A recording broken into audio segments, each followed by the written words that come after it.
What's going on, everybody, and welcome to the video. Chances are you've clicked on this video because you're looking at different hosting providers for your website or your blog, and HostGator has come up as one of your options. Today, we're gonna go through and show you how simple and easy it is to get set up through HostGator services, as well as hopefully save you a few bucks on top of your plan. Now, there are a lot of important steps, so you are gonna want to watch to the end to be sure that you haven't missed out on any. So without further ado, let's head on over to the computer and get started. To get started, open up your browser of choice and head on over to HostGator.com and select to get started in the middle of the page. Once you've done that, you're going to be prompted with 3 different plans that you can choose from, and this is going to be determined on if you're just starting out or if you're hosting multiple or a single domain. So we're going to talk about the first 2 right now, and that's the Hatchling plan and the Baby plan. So you'll notice they're very similar when it comes to one-click installs for WordPress, but they've also got unmetered bandwidth as well as free SSL certificates on all of the plans. The big difference here is, again, if you're just starting out, you're going to want to determine if you're going to be hosting a single domain or website, or if you're going to be hosting a domain with multiple websites or multiple domains. You may want to opt in for the Baby plan because it does allow you the unlimited domains, and overall it isn't actually that much more than the Hatchling plan. So if I had a recommendation,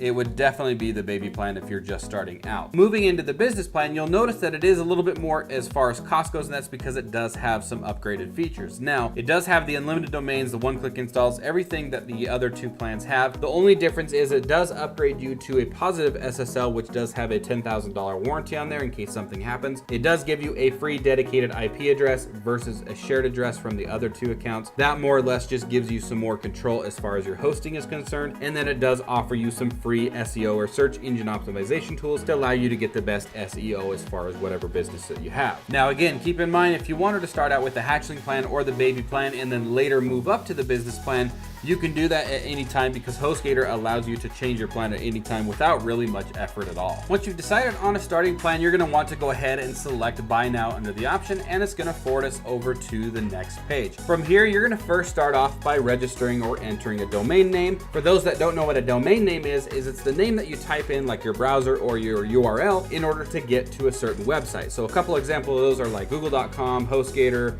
Etsy. Those are all different examples of a domain name. So you're going to want to come up with something that suits your business and type it in here to see if it's available. So for example, I own a business that's a photography business, that's Aaron Mark Media, and if I type it in here under the .com extension, it will show that it is unavailable, and that is because I currently own it, but I can choose other extensions if I wanted to. However, I would go through and choose a .com if you can, just because it is the most popular type of extension. So once you've got your domain selected, and if it is available, it's going to show you a price. So right here, so if I wanted to do aaronmarkmedia.club, it would run me about $10 a year. So this is billed on a yearly basis, and it will provide you with that price over here on the right-hand column. So now, what if you already own a domain through like GoDaddy or through one-on-one? And that's perfectly okay because HostGator can still provide the hosting for that domain. What you're going to want to do is go to the top and select I already own this domain. Type in the name of that domain. You can see that I've got the aaronmarkmedia.com here. Everything's all green lit, and I can just scroll through and proceed with the step. The next step is to choose a hosting plan, which we've kind of already done in the previous step. As you can see right here under package type, we have selected the Baby plan, and it does give us a billing cycle over here on the right that we can choose from either 1 month all the way up to 36 months. So you can see that it's 20 to 60% off depending on the amount of length that you purchase up front. And of course, the more you purchase up front, you get a bigger discount. This is what you're going to want to determine on how much you want to pay in advance. Once you've got that selected, you're going to come on down, choose a username and a security pin. This is the information that you're going to want to have if you ever need to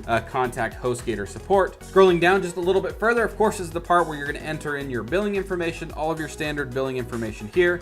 And then you do have the option to either check out with a credit debit card or a PayPal account. Scrolling down to add additional services, these are going to be up to your user discretion. Each one of the plans does come with a free SSL certificate, so you don't have to worry about that. Site lock monitoring, you can uncheck that and save yourself some money there. HostGator does already provide you with a free email address, but if you do want it hosted through Google Cloud, you can select that option. Daily backups of your website. Depending on what plan you choose, if you chose the Hatchling or the Baby, you can still opt into those HostGator search engine optimization tools. If you have chosen the business plan, it is already included included with those. Now, of course, the next step is to enter the exclusive promo code that HostGator has provided us. As I said, you can get up to 60% off using the promo code HelpCloud, which we have in the box here for you. I will also post this in the video description. This is an affiliate link and we will be provided commission, which does help support this channel. Once you've entered that promo code and completed the above steps, scroll on down to the bottom of the page, select the "You have read and agreed to HostGator's terms of service," and click on Checkout Now. From here, HostGator will send you a receipt and your cPanel login credentials to the email that you did specify during the signup. Open up that email and click on the portal.hostgator.com link, and that will take you to the login page where you can enter those credentials to log into your cPanel. And that is all there is to it. Hopefully you're able to get everything successfully set up on your HostGator services, but be sure to check out the next part of this video. We're gonna go into the HostGator cPanel and show you guys how to install the one-click WordPress. You can do so by clicking the card up in the top right-hand corner or visiting the video description for the link. And with that being said, that wraps up today's video. Thank you guys so much for watching. If you do have any type of questions or concerns, leave those in the comments section below. Check out some of the other videos that we have on this channel. We do a lot of stuff tech related, so I'll link a couple over there on the right-hand side of the screen for you. Subscribe if you're not already, and enable the bell notification so you guys don't miss out on any type of future content, and we will see you on the next one.